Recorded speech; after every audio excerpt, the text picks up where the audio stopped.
Assalamualaikum warahmatullahi wabarakatuh. Selamat pagi semuanya rekan-rekan mahasiswa. Hari ini materi kita mengenai pengaruh iklan terhadap lingkungan ya. Tapi sebelum kita mulai perkuliahan, karena ini materi ketiga, dulu kita sudah menjelaskan mengenai definisi iklan, mengenai tujuan iklan, bentuk-bentuknya dan segala macam. Sekarang kita belajar pengaruh. Sebelum kita masuk kepada materi, silakan diisi dulu absennya disikat, ya, diisi dulu absennya disikat. Silakan buka linknya nanti. Seperti biasa isi absen kemarin sudah saya ajarkan absensi disikat. Di cerdas, ya. Silakan isi absensinya di cerdas. Baik, sambil mengisi absensi, kawan-kawan. Terlebih dahulu kita mulai mengenai mereminder lagi apa yang pernah terjadi di kehidupan Anda, ya. Pernah melihat ini? Apa itu? Oreo. Oke, di rewind lagi ingatan zaman dulunya ya. Ini Oreo ya. Kalau saya tambah begini, apa yang terbayang? Diputar, dijilat, dicelupin. Saya tanya siapa yang tidak pernah melakukan itu? Kalau yang pernah pasti banyak kan? Ada yang nggak pernah nggak? Nggak pernah mencoba untuk memutar, menjilat, dan mencelupkan Oreo waktu kecil? Pernah semua? Oke. Termasuk saya ya. Oke. Jadi memang iklan itu dibuat untuk mempengaruhi kita, ya. Karena memang tujuannya ada, karena dia punya misi ya. Misi-misi yang diinginkan oleh si brand, si pengiklan. Kemudian lihat lagi nih, iklan rokok banyak ya di baliho-baliho rokok di sekitaran simpang-simpang jalan. Di depan UIR ada, di dekat simpang bandara ada, macam-macam ya. Ini agak kurang besar tapi saya bantu bacakan. Iklan ini viral. Kemudian yes you can. Kemudian ada lagi nggak ada yang hilang gitu aja. Banyak ya. Tapi poinnya adalah, apakah iklan-iklan rokok ini berkaitan mengenai rokok? Enggak ya? Kalau dikaitkan bisa nggak? Bisa lah ya. Dikait-kaitkan bisa lah ya. Tapi dia mengandung makna semantik ya. Tidak langsung merokoklah maka Anda akan ganteng, kan nggak gitu iklannya kan. Tapi pria punya selera gitu kan. Intinya kan itu kan. Masa cowok gak punya selera kan? Rokok Lohman pula.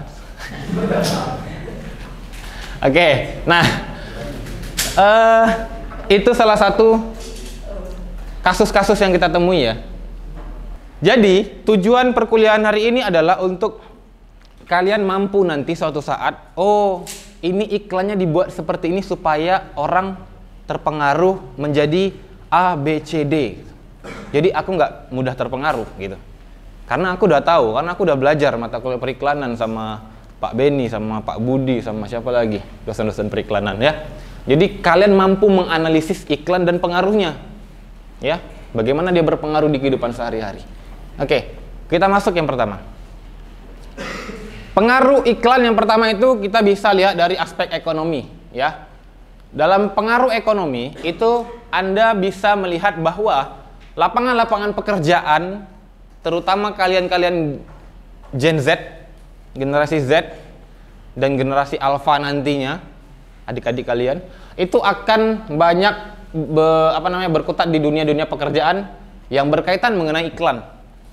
Digital marketing, desain grafis, social media specialist, gitu kan. SEO, SMM, copywriter, content creator. Semua jenis-jenis pekerjaan ini akan berkaitan mengenai iklan. YouTuber dia akan memikirkan gimana biar tayangannya dapat iklan, ya kan? Kerja di perusahaan berpikir bagaimana supaya produknya atau jasanya laku di pasaran. Bicara mengenai iklan, semua berkaitan mengenai iklan ya. Kemudian yang kedua apa? Ini saya lihat data di AC Nielsen tahun 2002 ya, 2002 itu udah lahir kalian belum? Baru lahir. 2002. Dari data AC Nielsen, pendapatan iklan, belanja iklan di Indonesia itu 12 triliun rupiah. Ya, 12 triliun rupiah. Di tahun 2022. 2002. Saya lihat data yang 2021 yang terakhir, karena 2022 dan 2023 saya belum dapat, itu 259 triliun rupiah. Ya kan? Harusnya Indonesia bisa ya hidup dari iklan ya. Nggak ada jalan-jalan bolong biasanya ya. Jadi memang ekonomi, kalau kita bicara ekonomi dan pengaruh iklan, dia akan membentuk teori ya. Teori mengkonfirmasi teori yang namanya multiplier effect ya. Teori multiplier effect.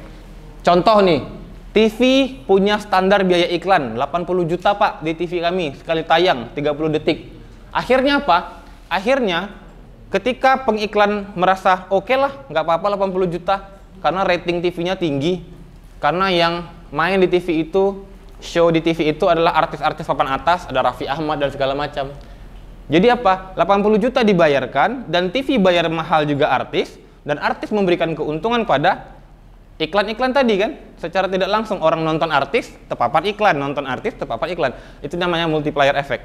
Berputar dia kan, saling menguntungkan. Sederhananya seperti itu. Oke?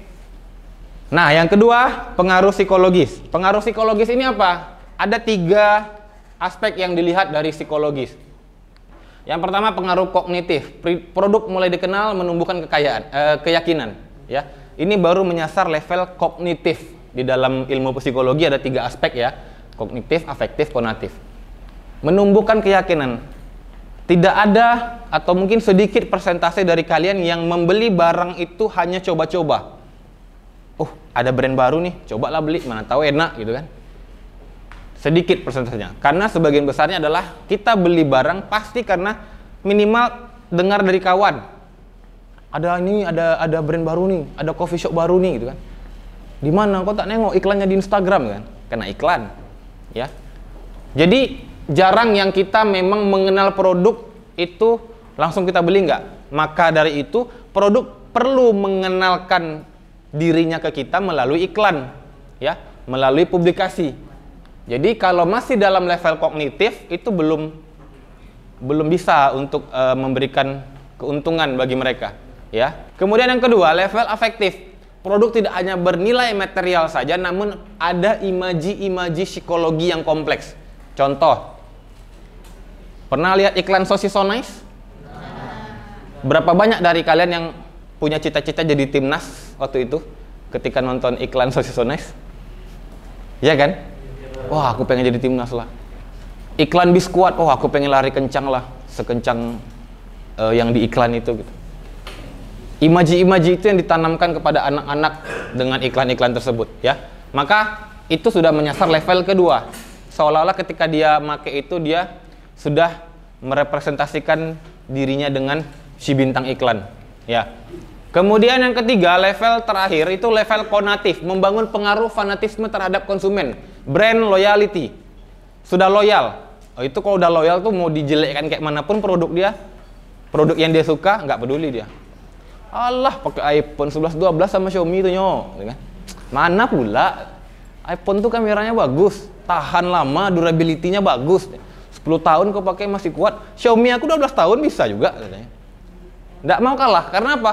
Karena sudah loyal, gitu ya. Nah itu sangat pengaruh psikologis. Oke, kemudian yang ketiga, pengaruh sosial budaya. Apa itu pengaruh sosial budaya? Bahwa ternyata pengaruh-pengaruh psikologi tadi, kalau dia dibiarkan begitu saja menjadi sebuah fenomena yang membesar, akhirnya dia mengkristal dan menjadi fenomena baru. Akhirnya sosial budaya berubah. Ya, sosial budaya berubah. Contoh, ini iklan sampo tahun 80-an. Ya, lihat rambutnya.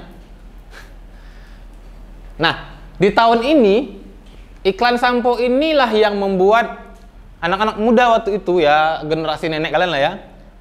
Anak-anak muda waktu itu gaya rambutnya kayak gini. Nah, sekarang 2020 ke atas, tren rambut gimana sih? Bebas. Karena orang sekarang kan freedom ya, bebas. Mau rambut kayak apapun, mau kulit kayak apapun, kalau dia cantik ya cantik aja gitu. Nggak ada. Kalau dulu kalau cewek hitam itu jelek, hitam nggak putih. Tapi sekarang kan eksotis gitu kan. Ya, sama kayak gitu. Rambut juga. Warnanya bebas, semua warna ungu, merah, pink, oranye kan. Ini kalau cewek-ceweknya dibukain semua jilbabnya ini pasti banyak yang warna-warni rambutnya nih kan. Ayo ngaku. Kalau nggak ngaku saya buka nih. Ya bercanda ya. Nah itu artinya secara tidak langsung iklan mempengaruhi kalian. Oh tren sekarang bintang film tuh rambutnya harus pirang gitu ya. Nah begitu juga kalian akan terpengaruh oleh si iklan, bukan hanya film. Nah saya kasih satu contoh, ini screenshot ya, saya nggak rekam nggak ambil videonya, tapi ini screenshot salah satu iklan shampoo di Malaysia. Lihat iklan shampoo di Malaysia, dia nyampo pakai hijab. Kenapa? Respon pertama kita ketawa kan? Tapi kalau Anda analisis dengan pengaruh iklan tadi, oh bener ini. Dia ingin iklan itu berpengaruh bagi masyarakat. Jadi dia tetap menampilkan perempuan itu harus berhijab walaupun lagi nyampo gitu kan, enggak. Artinya apa? Dia tidak menghilangkan pesan dari iklan bahwa ini sampo perempuan.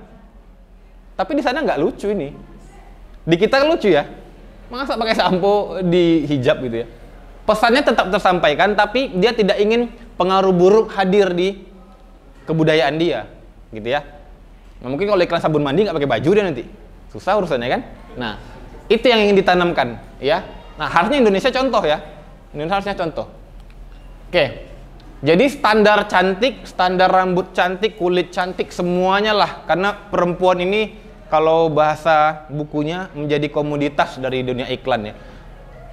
Persentase perempuan dijadikan komoditas iklan itu besar daripada laki-laki. Makanya model-model iklan perempuan, ya kan. Iklan-iklannya berkaitan mengenai alat-alat kosmetik perempuan. Oke. Itu semua berubah standarnya. Yang mengkonstruksi apa? Iklan yang mengkonstruksi standar itu. Bukan kalian yang menstandarkan diri. Ya, kalian merasa dari kalian cantik dengan rambut pirang, dari kalian cantik dengan sepatu yang kalian pakai ganteng gitu ya, pakai baju yang rasanya udah paling ganteng, itu bukan kalian yang menginisiasi, tapi karena tontonan kalian, iklan-iklan yang kalian lihat, ya. Public figure yang kalian sukai. Gitu ya, yang membuat Anda bergaya seperti itu. Oke, silakan, ada pertanyaan? Saya Pak. Ya. Nama? Sidratul Salib Nazif mau bertanya nih Pak. Iklan ini menurut Bapak apakah berdampak negatif atau positif? Karena tadi dijelaskan begitu banyak potensi pengaruh secara negatif. Oke, baik. Ya benar. Tadi yang saya jelaskan yang negatif-negatif ya. Tapi pada dasarnya iklan itu harusnya tidak memuat unsur negatif.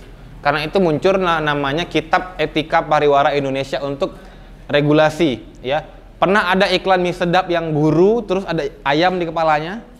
Nah itu kan dicekal ya, diedit ulang sama produk tersebut dan dikeluarkan lagi iklan yang versi terbarunya. Nah, secara garis besar mungkin Indonesia masih adalah beberapa iklan yang memuat konten-konten negatif. Tapi justru itu tugas kita sebagai mahasiswa terutama untuk mengkritik itu, ya, kritik ke pemerintah, kritik ke penyiaran. Oh Pak, ini iklannya nggak bagus nih, nggak layak nih, bertentangan dengan moral kita, bangsa kita, gitu ya, budaya kita misalnya, gitu. Jadi memang kalau kita bicara Pak iklannya negatif, iya benar, ya kadang memang seperti itu. Cuma memang kita harus mengontrolnya. Sama dengan film ya, ya ada film yang mendidik, ada film yang nggak mendidik, gitu ya. Sekarang tinggal bagaimana kita untuk berjuang supaya konten-konten itu tidak tersebar lagi, gitu ya. Gitu Sadek. Oke? Baik, sekarang saya kasih bentuk kelompok 10-10. Nanti silakan didiskusikan mengenai fenomena yang akan saya kasih. Oke, saya kasih waktu 5 menit untuk berkelompok. Silakan kelompok angkat tangan ketua kelompok yang berani untuk memberikan komentar ini, kesimpulan dari diskusinya. Perkenalkan, nama saya M. Ferdiansyah. Saya ingin memberi kesimpulan tentang kelompok kami, dari hasil kelompok kami. Dari hasil kelompok kami dapat data dari CNBC yang mana jumlah pinjaman orang di Indonesia tembus 181,60 triliun dan sebagian besar untuk gaya hidup. Oke. Kalian lihat, ini iklan-iklan yang beredar di YouTube, internet, segala macam ya. Kalau nonton YouTube muncul nih pinjaman-pinjaman online ya. Pinjol-pinjol yang meresahkan ini ya. Berapa banyak nih mahasiswa Vkom masuk di WA saya yang pinjol terus saya ditagih gitu kan, ngapain, nggak ada urusannya gitu. Tapi kan memang semua kontak ya dikirim nanti tuh ya, termasuk dosen-dosennya. Oke, iklan pinjol ini Apakah dia hadir sekedar hadir? Enggak. Dia mengkonstruksi budaya masyarakat. Akhirnya apa? Tuh data menunjukkan bahwa 181 triliun apa? Sebagian besar untuk gaya hidup di Indonesia. 181 triliun apa? Jumlah pinjaman ya? Jumlah pinjaman, Pak. Orang Indonesia itu minjem itu 181 triliun kalau di total. Ya, pinjaman online inilah yang bikin penyakit nih. Ya kan? Yang bikin kita minjam lah. Butuh uang dikit minjam, butuh uang dikit minjam, mau beli ini minjam, segala macam. Akhirnya budaya kita seperti itu sekarang ya. Nggak ada lagi, udah mulai sekarang kurang. Kalau zaman saya dulu masih banyak kawan-kawan yang pakai lu 100 duit kau. Sekarang nggak ada, orang udah ada pinjol kan. Tinggal foto KTP gitu ya. Nah, itu salah satu bentuknya ya, bentuk mempengaruhi sosial budaya. Baik, sekian perkuliahan ini, coba salah satu disimpulkan perkuliahan kita dari awal sampai akhir. Ada yang bisa menyimpulkan? Oke, siapa namanya? Vika Yuriska. Yuk, silakan Vika. Kesimpulan perkuliahan hari ini menurut saya yang pertama adalah standar hidup kita dalam berbagai aspek tanpa kita sadari dikonstruksi oleh iklan. Yang kedua, apa yang menjadi role model dalam iklan, maka itulah yang menjadi standar hidup kita. Misalnya, norma, gaya hidup, etika, dan estetika. Oke, tepat sekali jawaban Vika. Standar hidup kita itu semuanya sekarang dikonstruksi oleh iklan. Mulai dari ujung kaki sampai, ujung kaki gini ya. Ujung kaki sampai ujung rambut. Itu iklan yang pengaruhi. Apa yang Anda pakai, apa yang Anda sukai, itu semua dipengaruhi oleh iklan. Ya, dikonstruksi oleh iklan. Dan tidak hanya itu, norma, gaya hidup, etika kita kepada yang lebih tua, pada yang lebih muda itu kadang terkikis karena pengaruh iklan juga. Ya, estetika, keindahan, ya, tadi bicara soal cantik, itu kan estetika, dipengaruhi dan dikonstruksi oleh iklan. Baik, selanjutnya silakan buka handphone masing-masing di grup WA. Saya kirim link Google Form, silakan diisi kuisnya. Itu ada 6 pertanyaan. Saya berharap benar semua, tapi ya kalau salah satu nggak apa lah ya. Silakan diisi, saya kasih waktu 5 menit. Oke, baik, sudah saya lihat di hasil Google Form bahwa hampir semuanya dari 6 pertanyaan betul semua ya. Ada beberapa yang salah 1, salah 2, oke lah. Tapi artinya adalah kalian secara keseluruhan sudah paham dengan materi yang saya sampaikan tadi ya. Jadi tolong itu memang betul-betul dipahami. Dan jangan lupa minggu depan kita masuk ke materi sesuai dengan RPS ya. Berkaitan mengenai etika dalam periklanan. Kita masuk kepada etikanya. Kita bahas itu kitab etika pariwara Indonesia. Baik, saya kira cukup ya perkuliahan hari ini. Saya tutup dengan mengucapkan salam. Assalamualaikum warahmatullahi wabarakatuh. Silakan keluar ruangan.